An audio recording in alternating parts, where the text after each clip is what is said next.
कितने साल रेंट पर रहने से किराएदार का हो जाएगा मकान? क्या मालिकाना हक बदलना इतना आसान? जानिए सुप्रीम कोर्ट ने क्या कहा। Tenant ownership rights India. Supreme Court ने स्पष्ट कर दिया है कि किराएदारी मालिक की अनुमति पर टिकी होती है। इसलिए किराएदार कभी भी एडवर्स पोजीशन के आधार पर मालिक नहीं बन सकता, चाहे वह 50 साल ही क्यों न रहा हो। अक्सर किराए के मकान में रहने वाले लोगों और मकान मालिकों को यह भ्रम रहता है कि अगर कोई किराएदार लंबे समय तक एक ही घर में रहता है तो वह उस पर अपना हक जता सकता है। लेकिन ज्योति शर्मा बनाम विष्णु गोयल के मामले में सुप्रीम कोर्ट ने क्लियर किया है। सुप्रीम कोर्ट जजमेंट के अकॉर्डिंग कोई भी किराएदार, चाहे वह कितने भी वर्षों से संपत्ति में रह रहा हो, एडवर्स पोजेशन के जरिए मालिकाना हक का दावा नहीं कर सकता। कोर्ट ने कहा कि किराएदारी हमेशा मालिक की अनुमति, परमिशन पर आधारित होती है, न कि मालिकाना हक पर। समय की अवधि किसी किराएदार को मालिक में नहीं बदल सकती। क्या है एडवर्स पोजेशन का नियम? लिमिटेशन एक्ट 1963 के तहत एक प्रावधान है कि यदि कोई व्यक्ति किसी निजी संपत्ति पर 12 वर्षों तक निरंतर, बिना किसी रोकटोक के और असली मालिक की अनुमति के बिना कब्जा रखता है, तो वह मालिकाना हक का दावा कर सकता है। हालांकि कोर्ट ने स्पष्ट किया कि यह नियम किराएदारी के मामलों में लागू नहीं होता, क्योंकि किराएदार का कब्जा सहमति से शुरू होता है। ज्योति शर्मा बनाम विष्णु गोयल मामला।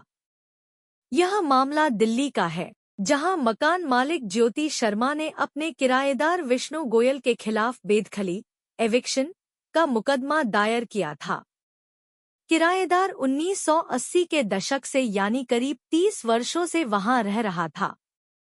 उसने दलील दिया कि चूंकि वह इतने लंबे समय से वहां है और उसने किराया देना बंद कर दिया है, इसलिए एडवर्स पोजेशन के तहत वह अब मालिक बन गया है। सुप्रीम कोर्ट ने इस तर्क को पूरी तरह खारिज कर दिया। कोर्ट ने अपने फैसले में समझाया कि किराएदार का कब्जा परमिटिव, अनुमति प्राप्त होता है। एडवर्स पोजेशन के लिए कब्जा होस्टाइल, मालिक की इच्छा के विरुद्ध शत्रुतापूर्ण होना चाहिए। चूंकि किराएदार ने एक समझौते के तहत घर में प्रवेश किया था, इसलिए उसका कब्जा कभी भी एडवर्स नहीं माना जा सकता। इस मामले में सुप्रीम कोर्ट ने बलवंत सिंह बनाम पंजाब राज्य 1986 और रविंदर कौर ग्रेवाल बनाम मंजीत कौर 2019 जैसे पिछले मामले का संदर्भ दिया। इस मामले में यह स्थापित किया गया था कि एडवर्स पोजेशन के लिए एनिमस पॉसिडेंडी यानी मालिक के अधिकारों को चुनौती देने का स्पष्ट इरादा होना चाहिए, जो एक रेंटल एग्रीमेंट के रहते संभव नहीं है। मकान मालिकों के लिए बड़ी कानूनी जीत। इस फैसले को संपत्ति मालिकों के लिए एक बड़ी राहत माना जा रहा है। अक्सर मकान मालिक इस डर से घर रेंट पर देने से कतराते हैं कि कहीं किराएदार कब्जा न कर ले। कोर्ट ने स्पष्ट कर दिया है कि किराएदार केवल मालिक की अनुमति से संपत्ति पर काबिज होता है, इसलिए प्रतिकूल कब्जे का नियम यहाँ लागू नहीं होता। इससे किराए के मकान का ओनरशिप बदला नहीं सकता।